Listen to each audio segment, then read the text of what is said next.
சென்னை மாநகராட்சி மேயர் பிரியா போட்டியிட விரும்பும் தொகுதியின் சிட்டிங் எம்எல்ஏவுக்கு மீண்டும் போட்டியிட வாய்ப்பில்லை. இதுதான் நீங்கள் கவனிக்கணும். இப்போ துணை முதல்வர் கொடுத்த அழுத்தமாக இருக்குமா அது?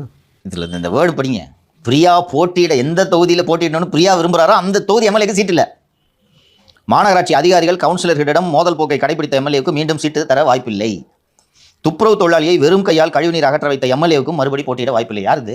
மழை வெள்ளம் பாதிப்பு ஏற்பட்ட தொகுதிகளில் எட்டி பார்க்காத எம்எல்ஏ மீதும் தொகுதி மக்கள் அதிருப்தியில் இருப்பதால் மீண்டும் அவர்களுக்கு சீட்டில் போட்டியிட சீட்டில்லை. ட்ரீம்ஸ் மூர்த்தி அண்ணன் பரந்தாமெல்லாம் மழை முடிஞ்சு தான் போனார். மழைக்கு பரந்தாம அவர்களுக்கும் இருக்கா, அப்போ 2 பேருக்கும் அவுட்டு.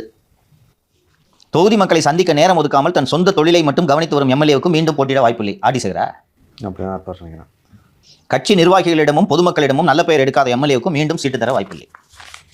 போன லாஸ்ட் வீக் இதில் வந்துருந்துச்சா விகடனில், இந்த இன்னைக்கு தினமலரில் வந்திருக்கா. They are setting the narrative. இப்போ இது பேச போடலாமா திமுக மத்தியில்? இப்போ சென்னையில் 6 தொகுதி இல்லைன்னு சொன்னோன்னா அந்த 6 தொகுதி எம்எல்ஏவும் போச்சு சம்திங் ராங். இப்போ ஒரு நாள் என்ன நினச்சிருப்பாங்க, நமக்கு தான் அப்படின்னு நினச்சிட்டு இருப்பாங்க. இப்போ மேயர் பிரியா போட்டியிட்ட தொகுதியில் சிட்டிங் எம்எல்ஏவுக்கு சீட் இல்லைன்னா 2 தொகுதி தான், திருவிக நகர், எழும்பூர். இப்போ எப்படி பார்த்தாலும் பிறந்தவனுக்கு இல்லை போல இருப்பா பாவத்தை.